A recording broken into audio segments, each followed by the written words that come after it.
Recently, on my video, Was Muhammad a False Prophet? I received this comment. It wouldn't be the first time a messenger of God was called crazy. Realizing how many first times Muhammad had, I replied, that's a great video topic. So to narrow things down a bit, we'll compare Muhammad with prophets in the Abrahamic tradition and see how many first times he had. Number 1, Muhammad is the first time a supposedly Abrahamic prophet is explicitly said to have slept with a 9-year-old girl. Authentic Muslim sources say over and over that Muhammad consummated his marriage with Aisha when she was 9 years old. When the time was right, at least for him, she was playing on a swing set. Fortunately, she was able to take her dolls with her to Muhammad's house. Ibn Kathir, who apparently did not foresee the embarrassment of modern Muslim apologists, said her age is not disputed by anyone. How things have changed. It's interesting to note that Muslims who try to deny that Aisha was 9 when Muhammad had sex with her ignore the fact that Surah 65:4 allows sex with prepubescent girls, according to Muslim scholar after Muslim scholar after Muslim scholar. Free tip, don't deny something your prophet did out of embarrassment if that same thing is permitted in your Quran. And of course, Muslims who love to use what I call the "hey, look over there" technique will say, yeah, but Rebecca was 3 years old when Isaac married her. Unfortunately for them, I've already shot that polemic down in a burning heap, posthumously dismembered it, and scattered the ashes to the wind. Not even Allah could revive that polemic on Resurrection Day with the magical water that gets poured over Muslims who get burned to a crisp after crossing the bridge over hell, so don't even try. Number 2, Muhammad is the first time a supposedly Abrahamic prophet employed child labor when he would get his extraordinarily young bride to scrape semen off of his clothes. What more can I say? Let's move on to some adult topics. Muhammad is the first time a supposedly Abrahamic prophet endorsed the breastfeeding of adult men to relieve sexual tension. The prophet said, breastfeed him, referring to an adult man. A woman reasonably replied, how can I breastfeed him when he is a grown man?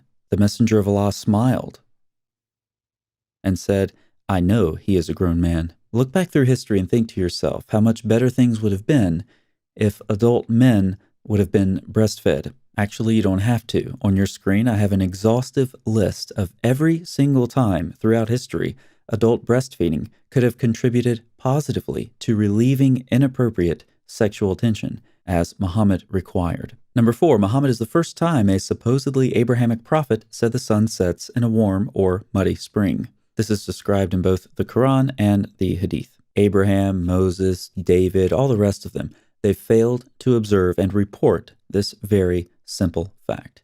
Imagine how much better the Bible would be with the wisdom of Muhammad. The mighty one, God the Lord, speaks and summons the earth from the rising of the sun, from a muddy pool, to its setting in a muddy pool. Or there's Psalm 74, yours is the day, yours also the night.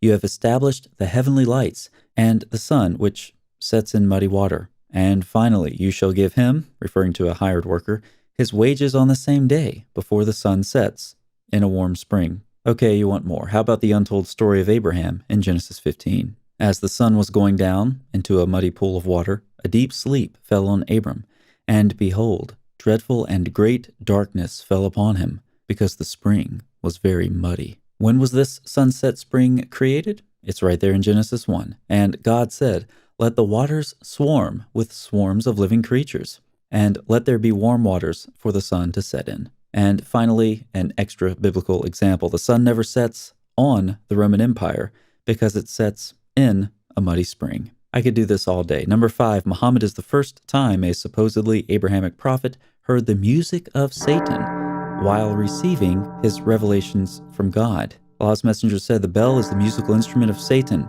Allah's messenger also said, the revelation comes to him like the ringing of a bell. And now I've forgotten what I'm supposed to say next. Oh yeah.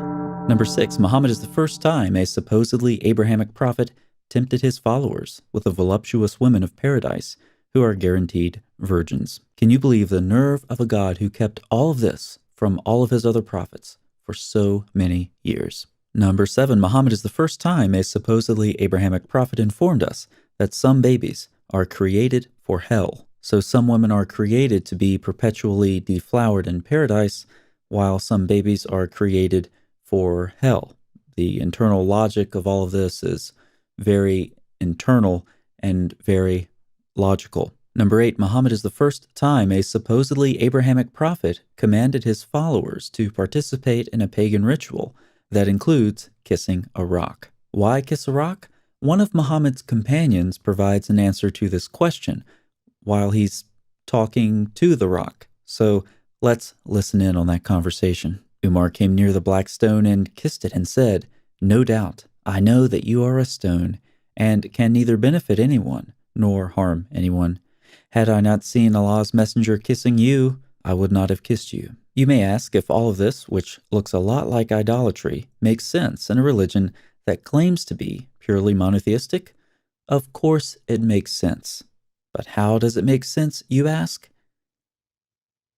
Number 9, Muhammad is the first time a supposedly Abrahamic prophet had drinkable blood and urine. You can pause the video and read that report if you like. Just remember the key takeaway. If you drink Muhammad's urine, then you won't get a stomach ache again, which makes me realize how much I really don't mind having a stomach ache. Number 10, Muhammad is the first time a supposedly Abrahamic prophet would have been executed by another Abrahamic prophet for reciting Satan's revelation. Muhammad said he had obeyed Satan and spoken his words, making Satan a partner in God's matter with him. Shahab Ahmed's study showed that the Satanic verses incident was a standard historical element in early Muslim history.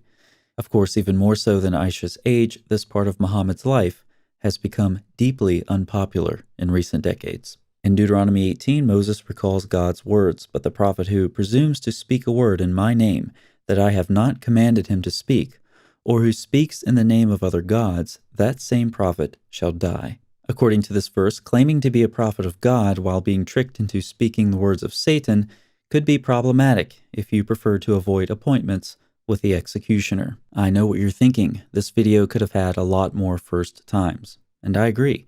But I'll leave it to you to add more in the comments. As you post them, I will add them to the pinned comment periodically, and we can see how long the list gets. So thanks for watching and commenting, and I'll see you next time.